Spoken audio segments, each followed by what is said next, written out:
কথায় আছে যে চুপ থাকলো সে মুক্তি পেল।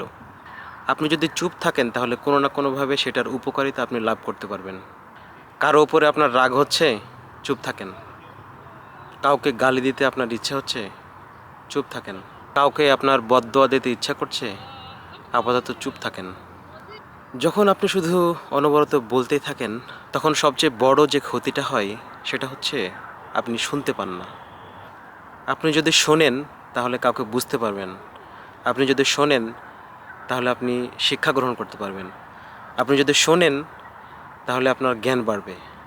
আমরা বলতে এতটাই ব্যস্ত যে অপরের কথা শোনার সময় নেই। আমার এক বন্ধু ছিল আবদুল্লাহ নাম।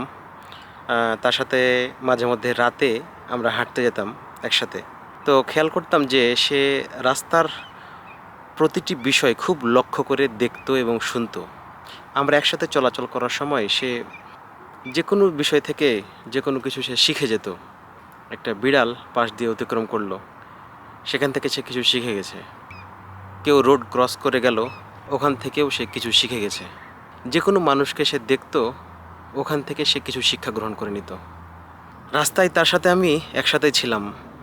সে যা দেখেছে আমিও তাই দেখেছি, সে যা শুনেছে আমিও তাই শুনেছি। এটা কিভাবে হলো যে সে অনেক কিছু শিখে ফেলেছে এবং শুনতে পেরেছে, অথচ আমি খালি হাতে বাসায় ফিরেছি? তো আসলে সে যে অনেক কিছু শিখেছে এবং শুনেছে এর মূল কারণ হচ্ছে সে চুপ ছিল। ছোটোকালে আমার আম্মা অনেক সময় চুপ থেকে রোজা রাখার শাস্তি দিতেন। অর্থাৎ কোনো অপরাধ করলে সকাল থেকে সন্ধ্যা পর্যন্ত একেবারে চুপ থাকতে হবে, কোনো কথা বলা যাবে না। মজার বিষয় হচ্ছে যে সকাল থেকে সন্ধ্যা পর্যন্ত কথা না বলার কারণে আমার যতগুলো হোমওয়ার্ক থাকতো ক্লাসের, যতগুলো কাজ থাকতো সবগুলো হয়ে যেত, সম্পূর্ণ করতে পারতাম শুধুমাত্র এই চুপ থাকার কারণে। কিন্তু কি আফসোস, চুপ থাকার এত ফজিলত থাকার পরেও আমরা চুপ থাকতে পারি না। আমরা অন্যের কথা শুনতে পাই না, আমরা অন্যের কথা শোনার মনোভাব রাখি না, নিজে বলাকে পছন্দ করি। মানুষ যখন চুপ থাকে তখন আল্লাহর স্মরণ করে, যখন চুপ থেকে প্রকৃতিকে উপলব্ধি করে তখন আল্লাহর কথা তার মনে হয়। আপনার মধ্যে যখন এরকম রাগ আসবে যে কোনো কিছু যদি সে বলে আজকে, আমি উত্তরে তাকে একবারে ধোলাই করে দেব, ওই মুহূর্তে আপনি চুপ হয়ে যান। আমরা এতটাই অস্থির, দেখেন যে কোনো একটা ব্যক্তি আপনাকে এসে বলল যে আমার করোনা হয়ে গেছিল, তার প্রত্যুত্তরে আপনার বলা উচিত আল্লাহ আপনাকে সুস্থতা দান করুক, আল্লাহ আপনাকে ধৈর্য দিক, এটা বলা উচিত। অথচ আমরা বলি এটা তো কোনো ব্যাপার না, আপনার করোনা হয়েছে, আমার তো চাচার করোনা হয়েছে, আমার মামার করোনা হয়েছে, আমার শ্বশুরের করোনা হয়েছে, তো কী হয়েছে, এটা তো বড় কোনো বিষয় না। আমরা তাকে ধৈর্য ধরার এবং তার জন্য দোয়া করার উপদেশ দেওয়া বাদ দিয়ে আমরা আমাদের নিজেরটা বলার জন্য তড়িঘড়ি করি। কেউ আপনাকে বলল আজকে আমার জ্বর হয়েছে, আপনি বললেন এটা তো তেমন বড় কিছু নয়, আমার ক্যান্সার হয়ে গেছিলো, আমি অনেক কষ্টে রিকভার করে আসছি।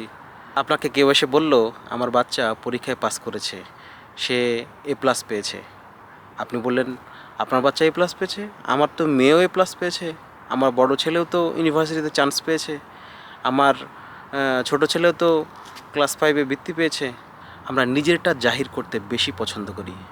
চুপ থেকে মানুষের কথা, মানুষের আবেগ বোঝার চেষ্টা করুন। চুপ থেকে মানুষের কথা থেকে শেখার চেষ্টা করুন। চুপ থেকে মানুষের যে অনুভূতি সেটা কী রকম হয় সেটা বোঝার চেষ্টা করুন। আপনাকে হঠাৎ করে কেউ এসে আপনার বিরুদ্ধে অভিযোগ করা শুরু করলো, আপনার এই সমস্যা, আপনার এই সমস্যা, আপনার এই ভুলের কারণে আমার এই সমস্যা হয়েছে, এরকম কিছু অভিযোগ করা শুরু করলো। আপনি সেই মুহূর্তে চুপ থাকেন, আপনি বোঝার চেষ্টা করেন সে কি বলছে। হাজারো অভিযোগ করুক, আপনি জাস্ট চুপ থাকেন। আপনার যে এই চুপ থাকার যে শক্তি, এই শক্তিটা কিছুক্ষণ পরেই প্রতিফলিত হবে। দেখবেন যে এত অভিযোগ অনুযোগ করার পরেও আপনি যে চুপ থাকছেন, কিছুক্ষণ পরে তার স্বর চেঞ্জ হয়ে যাবে, কিছুক্ষণ পরেই তার মন পরিবর্তন হয়ে যাবে। দেখবেন যে অনেক কিছু পজিটিভ বলা শুরু করেছে। আপনি সবসময় কথা বলার যে আপনার মন মানসিকতা, এটার সবচেয়ে অপকারিতা হচ্ছে যে আপনি যা বলছেন সব কিছু কিন্তু লিপিবদ্ধ হচ্ছে, সব কিছু রেকর্ড করা হচ্ছে। এজন্য কোথায় আপনার কথা বলা দরকার, কোথায় কতটুকু কথা বলা দরকার, কোথায় চুপ থেকে মানুষের কথা আগে শোনা দরকার, সেটা খুব ভালোভাবে ক্যালকুলেশন করেই তারপরে কথা বলা দরকার।